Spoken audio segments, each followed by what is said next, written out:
Hi guys, and many thanks for joining me. If you are new to my channel, hi, I'm Kat and I like to talk about crimes, investigations and all sorts of related stuff.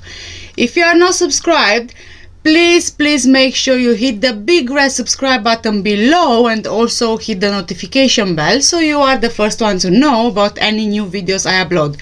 For my returning subscribers and viewers, I would like to thank you all so much for all your continuous support and those lovely comments. This is what keeps me going. Thank you so much. Today, because it's Halloween month, I want to talk to you about the history of the Ouija board.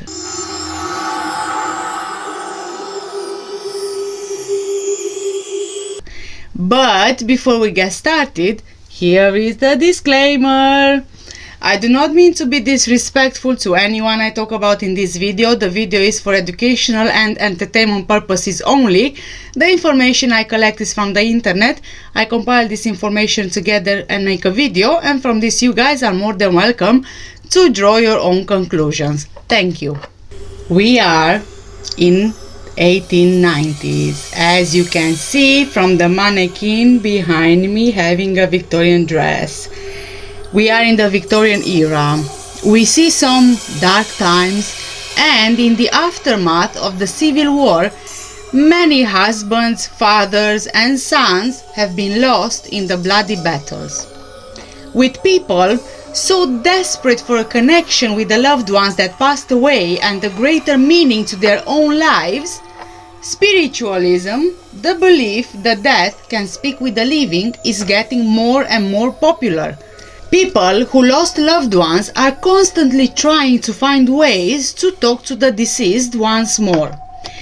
In the Victorian era, it was perhaps even more important to communicate with loved ones who passed on. People were passing away at a much younger age back then. We didn't really have the medical technology we do now, meaning even contracting a simple illness could be a recipe for death.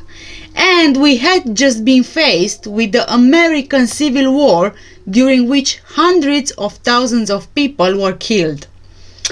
As you can imagine, many people were desperate to communicate with their lost spouses, children or parents. It brought them peace during a time when death was pervasive. As a result, seances, mediums and methods to communicate with the dead were starting to be everywhere. But let's jump a bit back to the 1840s. We are in upstate New York. We come across two girls called the Fox sisters, who claim they are mediums and are able to interpret knocks from the other side. Knock, knock. But this time this was actually in the walls knocking. They are now unknowingly launching a spiritualist movement which will sweep the country. The Fox girls become famous for their public seance in New York, which attracts noble people such as William Cullen Bryant, George Bancroft, James Fenimore Cooper, Nathaniel Parker Willis, Horace Greeley, Sojourner Truth, William Lloyd Garrison, but it also attracts imitators, and over the following years hundreds of people claim they can communicate with the spirits. In 1886, newspaper reports appear mentioning the mysterious talking board. And it's at the same time two businessmen, Kennard and Reich, begin collaborating and start making their own talking boards. Reich, the biggest coffin maker in the Ohio area, is making these boards as a side business, but it's Kennard really who manages to get investors to produce more boards when he moves with his fertilizer business in Baltimore in the 1890s. Both Reich and Kennard have a cunning plan. They want to make money out of those suffering people who just lost their loved ones. They are building a business on the back of dead people and their living relatives. In February 1891, the first few ads appear in the papers.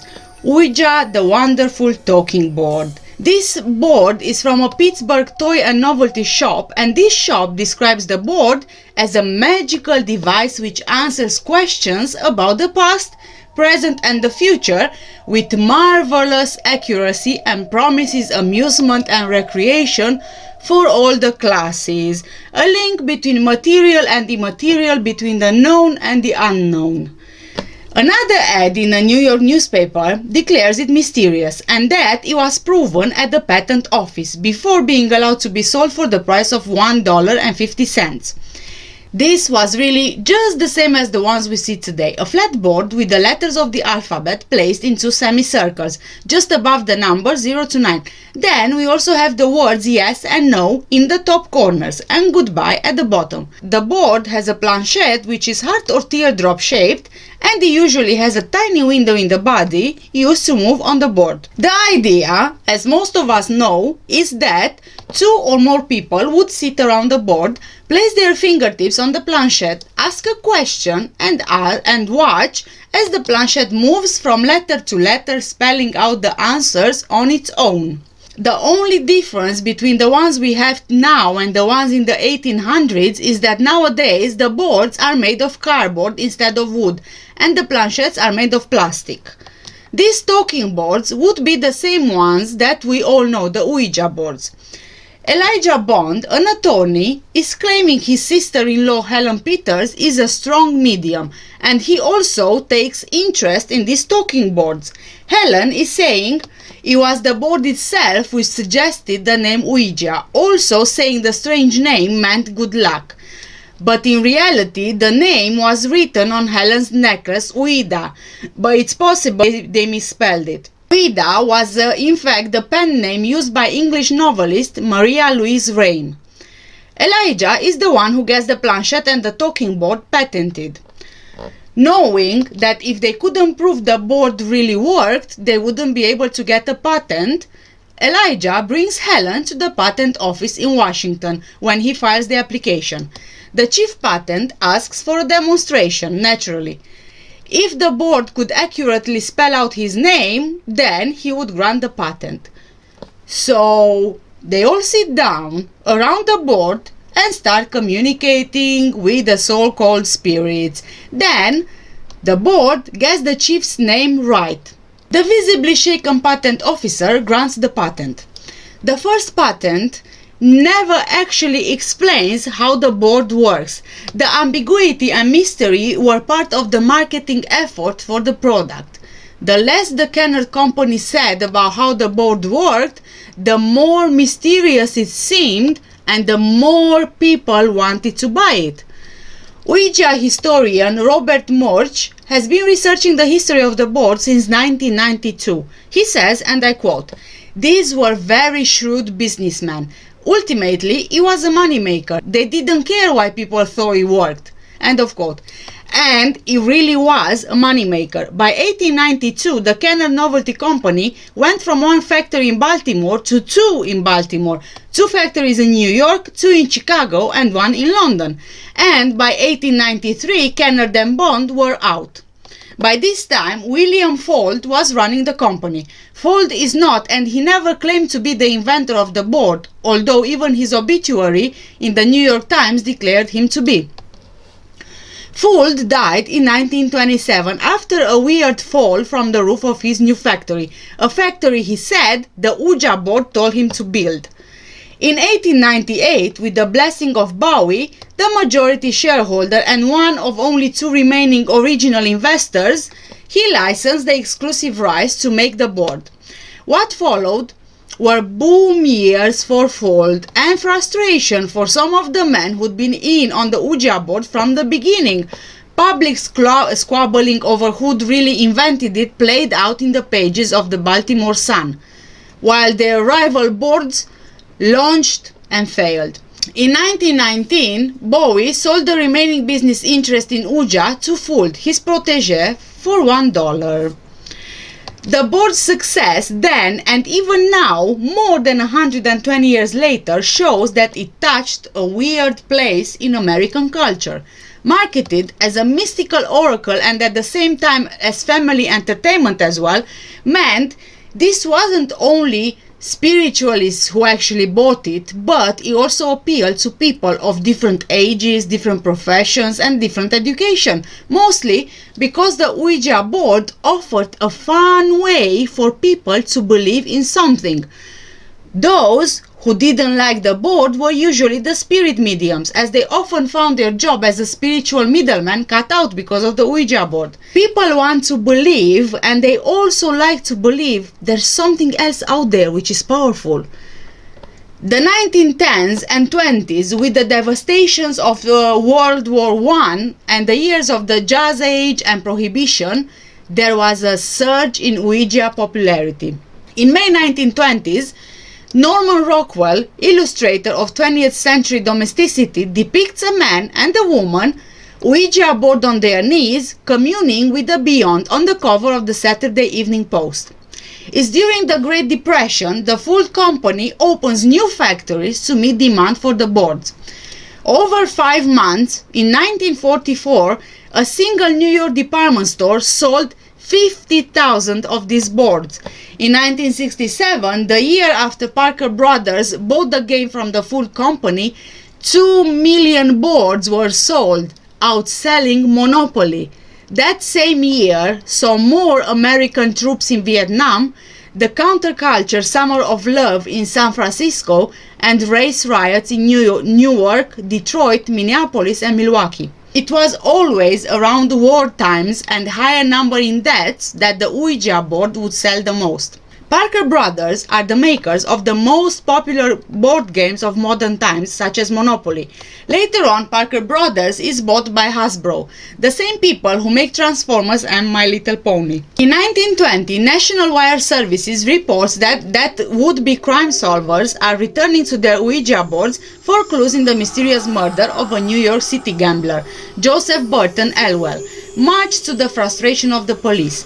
In 1921, the New York Times reports that a Chicago woman being sent to a psychiatric hospital tried to explain to doctors that she wasn't suffering from mania, but that Ouija spirits had told her to leave her mother's dead body in the living room for 15 days before burying her in the backyard.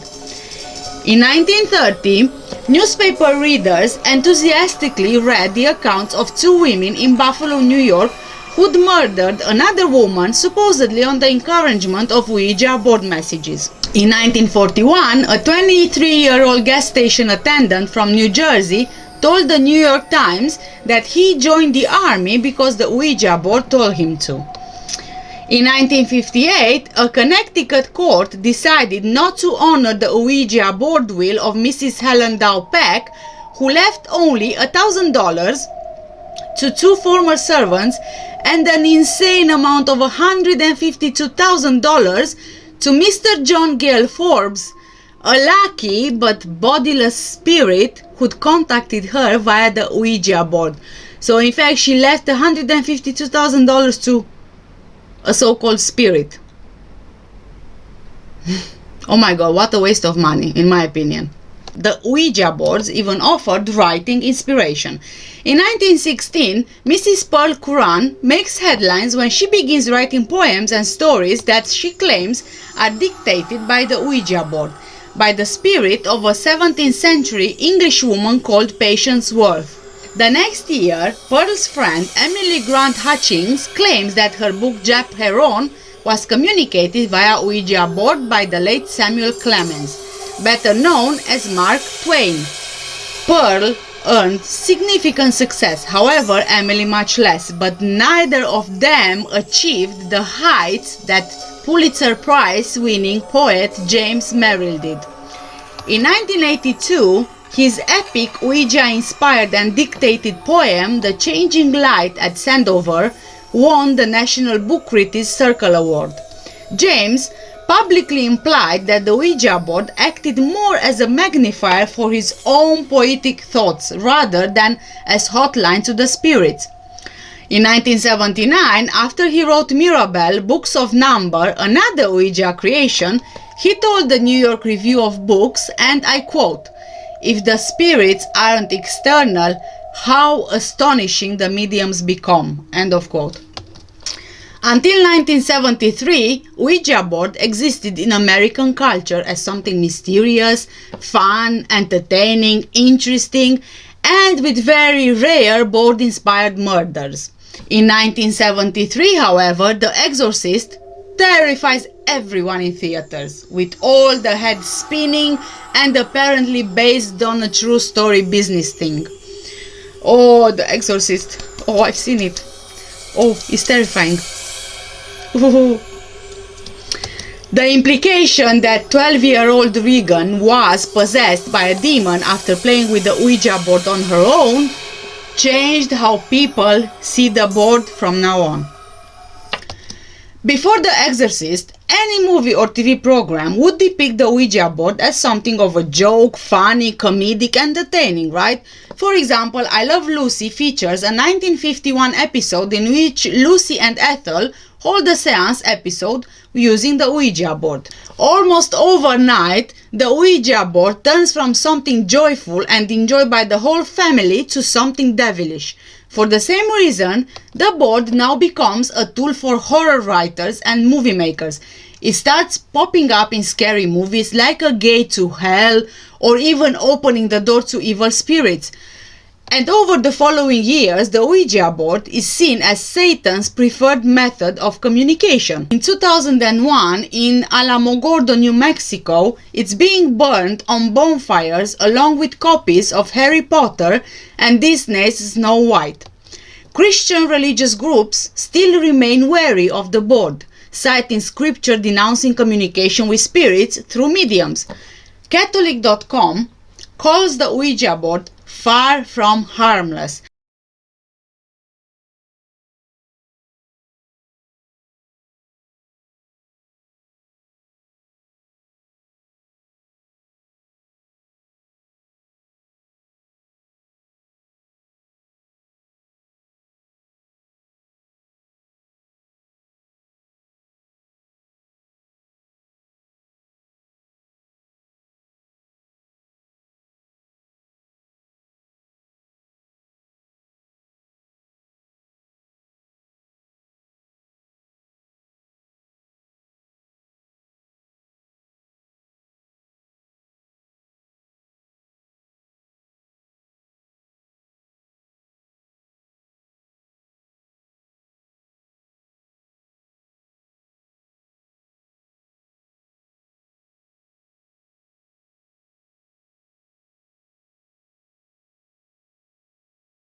And as recently as 2011, 700 Club host Pat Robertson declares that demons can reach us through the board.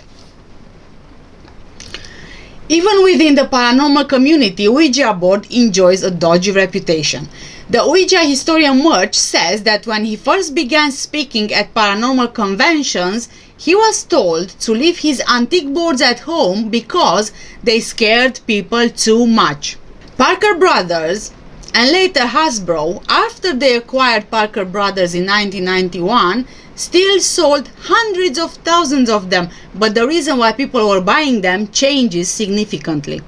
Ouija boards are spooky rather than spiritual, with a distinct hint of danger. In recent years, Ouija is popular yet again, driven in part by economic uncertainty and the board's usefulness as a plot device.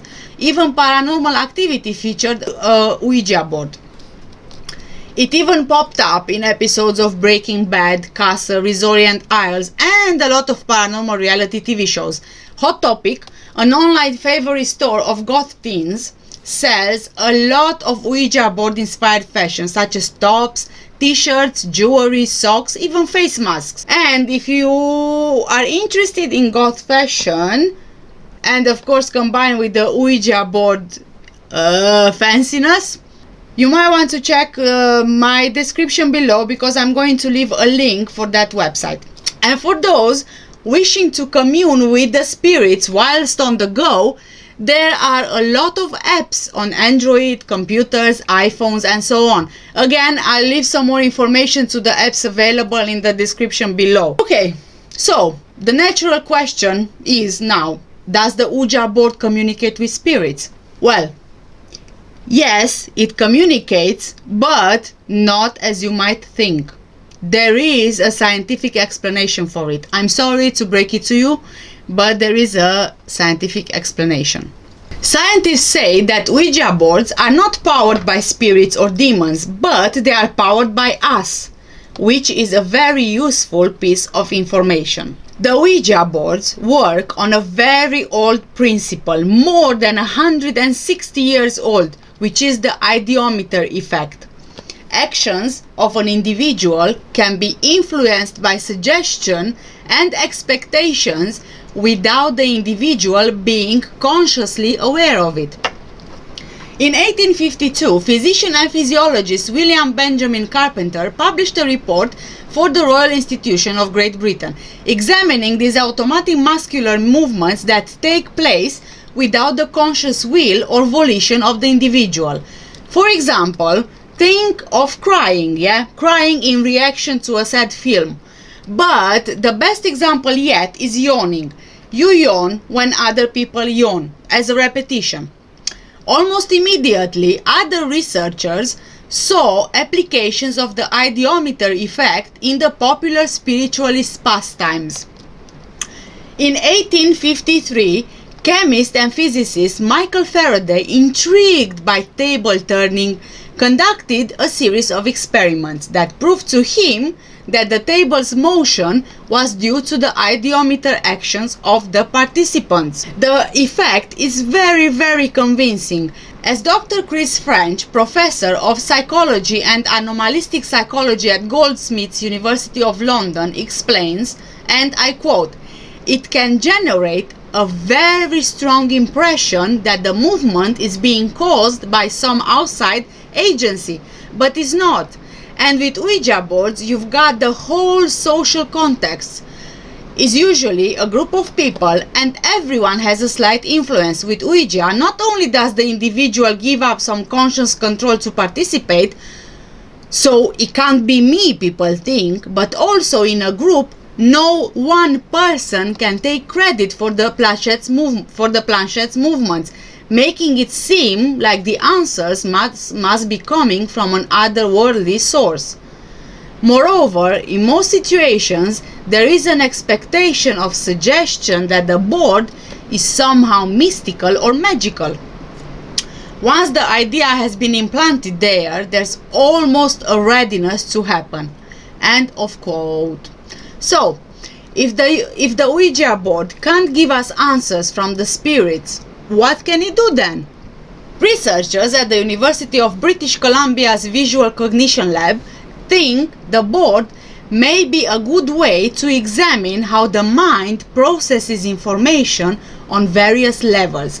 The idea that the mind has multiple levels of information processing is by no means a new one, although exactly what to call those levels remains up for debate.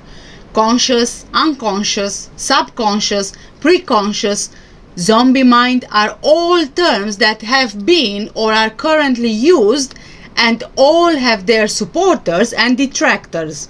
For the purpose of the discussion, we'll refer to conscious as those thoughts you're basically aware that you're having, and non-conscious as the automatic pilot type thoughts like blink blink. You're blinking but you're not even aware that you are. In the case of the Ouija board, your brain may unconsciously create images and memories when you ask the board questions. Your body responds to your brain without you consciously telling it to do so, causing the muscles in your hands and arms to move to the pointer, to the answers that you again unconsciously may want to receive. Which actually makes a lot of sense if you think about it. There are multiple scientific studies that have shown various instances of the ideometer effect in action. In one well-known variant of the Ouija board test, blindfolded participants spell much more incoherent messages. These experiments easily demonstrate that the Ouija board only works when the participants are able to manipulate the pointer themselves. If a ghost or spirit were really in the room, it would be able to direct the planchette to spell out coherent messages without any assistance. But there is no ghost, there is no spirit, and when the Ouija board users are deprived of their ability to spell out words they can see, the game rapidly devolves into gibberish. So in fact, it doesn't matter if it's real or not. If the subject believes that there is actually someone in the room moving the board, let's say they are blindfolded, they can't see, they can't hear anything, right? But they feel like someone is moving that board, then automatically they think, oh, the ghost is doing that. But they don't realize that they are themselves doing that. Does it make sense? Over the years, research has determined that the ideometer effect is closely tied to subconscious awareness, and that its effect is maximized when the subject believes he has no control of his movements, what I just mentioned, blindfolded. Paradoxically, the less control you think you have, the more control your subconscious mind is actually exerting. This is where the Ouija board's triangular pointer comes in. The planchette makes it easier to subconsciously control your muscle movements because it focuses and directs them even while you believe you aren't in control of them. It's also why the planchette seems to move even more effectively when multiple people are using the planchette at once. It frees everyone's minds to subconsciously generate creepy Ouija board answers together. The effect might also make the Ouija board an effective tool to help you tap into your own subconscious. In one study published in 2012, scientists found that using the Ouija board allowed subjects to recall factual information with more accuracy than if they weren't using the board. Participants were instructed to answer a series of yes-no questions and to rate whether they were confident in their answers or merely guessing. Later, they were subjected to another round of questions but used the Ouija board to indicate yes or no, once again rating their confidence level in their answers. In cases where participants believed they didn't know an answer, they were able to give more correct answers more often when using the Ouija board than when they believed they were only guessing on their own. The researchers behind that study have gone on to speculate that using the Ouija board as a technique to unlock subconscious knowledge could lead to insights about the early onset of Alzheimer's and other neurodegenerative diseases.